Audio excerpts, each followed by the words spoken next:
प्रधानमंत्री नरेंद्र मोदी ने पहली बार दुनिया के सबसे खतरनाक लोगों की गर्दन पकड़ी है। आने वाले कुछ दिनों में पीएम मोदी एक बहुत बड़ा ऐलान करने जा रहे हैं, जिसके डर से इन खतरनाक लोगों ने भारतीय लोगों का ही इस्तेमाल करके पीएम मोदी को अपनी ताकत दिखाने की कोशिश की है। सीजेपी की आड़ में सड़कों पर जो अराजकता फैलाई गई है, वो पीएम मोदी को चुनौती देने का एक तरीका था। अगर ये खबर देखने के बाद भी आप नहीं चौंके तो मतलब आप शुतुरमुर्ग बन चुके हैं। इस वीडियो में हम आपको बताएंगे कि सीजेपी प्रोटेस्ट की आड़ में किसे बचाने की तैयारी चल रही थी और पीएम मोदी ने किसके खिलाफ जंग छेड़ी है। सबसे पहले आप इस होश उड़ा देने वाली घटना को देखिए। भारत सरकार ने कुछ दिन पहले कर्नाटक में टिमोथी इनिशिएटिव नाम के एक अमेरिकी मिशनरी संस्थान पर यूएपीए कानून के तहत मामला दर्ज किया है।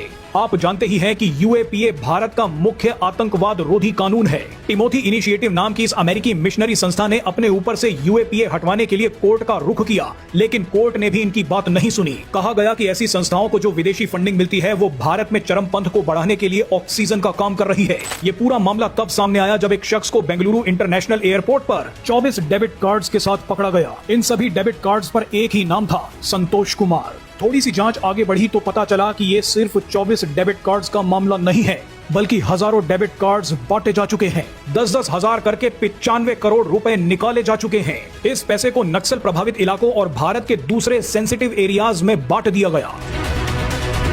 रिपोर्ट्स के मुताबिक इस पैसे का इस्तेमाल धर्मांतरण और भारत विरोधी कामों के लिए हुआ। इस घटना के बाद आपको समझ आएगा कि दिल्ली की सड़कों पर सीजेपी ने बवाल क्यों काटा। दरअसल एक्सपर्ट्स के मुताबिक सीजेपी की जंग नीट पेपर लीक के खिलाफ नहीं, बल्कि एफसीआरए कानून के खिलाफ है। संसद के मॉनसून सत्र में मोदी सरकार एफसीआरए संशोधन बिल ला रही है। इसी कानून के तहत सोनम वांगचुक समेत कई बड़े लोग फंसने वाले हैं। सोनम वांगचुक की एक संस्था का तो लाइसेंस एफसीआरए कानून के तहत रद्द भी किया जा चुका है। पीएम मोदी देश में सबसे बड़ा सफाई अभियान शुरू करने जा रहे हैं, जो धर्मांतरण करने वाली मिशनरी संस्थाओं के खिलाफ है, उन एनजीओज के खिलाफ है जो नक्सलियों और अलगाववादियों को फंडिंग करते हैं, भारत की हर विकास परियोजना को रोकने के लिए प्रदर्शन करवाते हैं। इसीलिए सीजेपी के प्रोटेस्ट में भारत के रणनीतिक ग्रेट निकोबार प्रोजेक्ट के खिलाफ भी बयानबाजी की गई थी।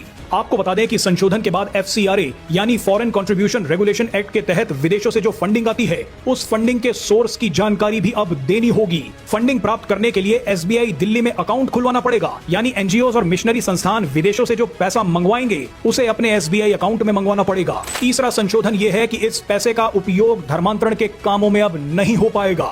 अगर कोई मिशनरी संस्था या एनजीओ गलत काम करते पकड़े जाते हैं तो उनकी संपत्ति पर सरकार का अधिकार हो जाएगा। यही कारण है कि पीएम मोदी के खिलाफ अमेरिकी डीप स्टेट ने सीजेपी को छोड़ दिया है। सीजेपी के प्रदर्शन में जितने बड़े बड़े लोग आ रहे हैं, उनके एनजीओज हैं, वो मिशनरी संस्थाओं में काम करते हैं। इन सभी की फंडिंग पर अब रोक लगने जा रही है। इसीलिए अमेरिकी डीप स्टेट ना तो पीएम मोदी को चाहती है और ना ही एफसीआरए कानून को।